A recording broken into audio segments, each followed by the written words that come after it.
Okay, hi, my name is Jordan Thomas. Hello everyone, my name is Christian Cornejo, Mia Lee. I'm Jason Denkel.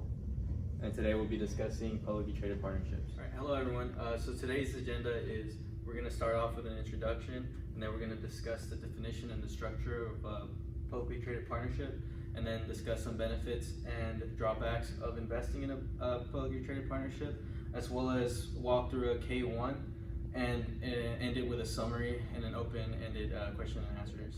Alright, so an introduction to a publicly traded partnership essentially is just an entity with two or more co-owners, and their stocks are publicly traded in a securities and exchange market, as well as they're managed by two or more general partners who can be an individual, a corporation, or another partnership. And as well, they can have limited partners who invest capital, and however, they do not enjoy any management responsibilities. And they also enjoy some tax benefits that limited partnerships receive, while also enjoying the liquidity of publicly traded stocks. When someone buys a PTP, they are considered a limited partner in a master limited partnership. When investing in a PTP, instead of buying a share, the investor would purchase a unit, which is a percentage of interest. These units are sold on public stock exchanges. This gives investors the ability to buy and sell units with unique simplicity as compared to other partnerships. Many PTPs are set up by integrated oil and gas companies like Cheniere Energy. These corporations do this because they believe a portion of their assets are not properly reflected in their stock price. First, the corporation registers a spin-off master limited partnership with the SEC. Then the corporation sells its assets to the partnership. These assets usually comprise of midstream pipelines. As a result of this transaction, the company owns a large stake in its spin-off partnership. The PTPs are seen as a collection of partners rather than a separate legal entity. One significant limitation of PTPs is that 90% of their income must be considered qualified income.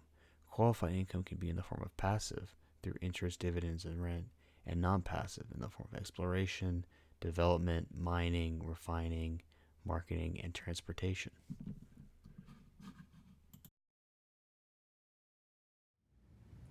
So today we'll be discussing the benefits and drawbacks of investing in a publicly traded partnership unit or PTP unit.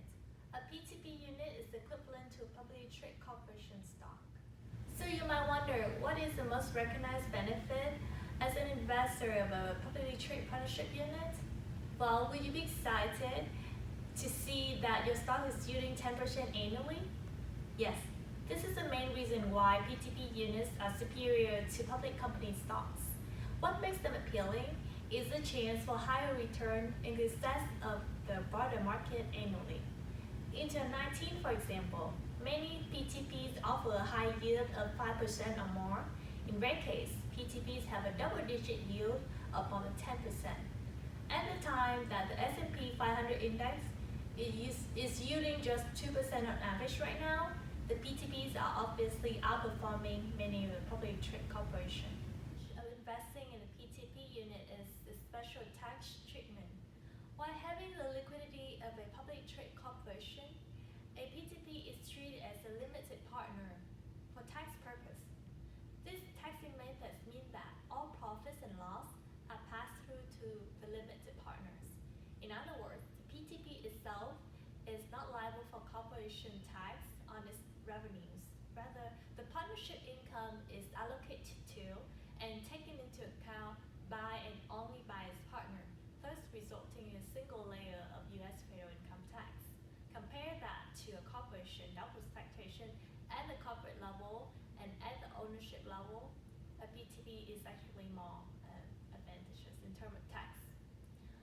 Another special tax benefit for PTP unit holders is tax shield. And this is an example of how tax shield work. If an investor expected dividends annually is $100 and his expected share of the PTP taxable income is $15, which is 15% of the expected distribution, then his taxable portion of the dividend income is $15. The rest of them, $85, will be classified as a return of capitals.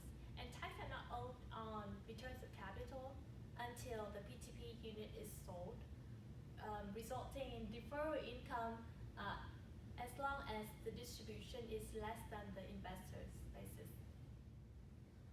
This favorable tax treatment explains why the IRS limited the PTP qualification only to a certain type of business, namely natural resource company, especially in the midstream sector, service, and real estate.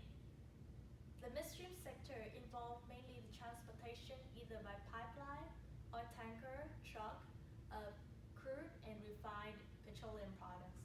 Therefore, the vast majority of PTPs are pipeline companies. While there are many advantages to publicly traded partnerships, there are also several drawbacks that needed to be pointed out. So first, the financial information burden. Every PTP needs a financial advisor to keep track of the extensive K-1s that can get pretty detailed. Secondly, there are less short-term capital gains for investors, as well as the issue of the lack of foreign investors. For example, Blackstone Corporation began as a PTP but was unable to raise enough capital since foreign investors are unable to own any interest in a publicly traded partnership, so they had to switch from a PTP to a corporation. Lastly, there is a passive loss limitation, which means that unlike a traditional flow-through partnership, these passive losses can only be offset by earnings from the same entity or the same PTP. A good example of the kind of tax documents an investor would receive is my K1 from Enterprise Products Partners. As you can see with the image on the left, it shows the list of transactions that took place in 2018. In May, I purchased 2 units, and then in June, I purchased another 2 units.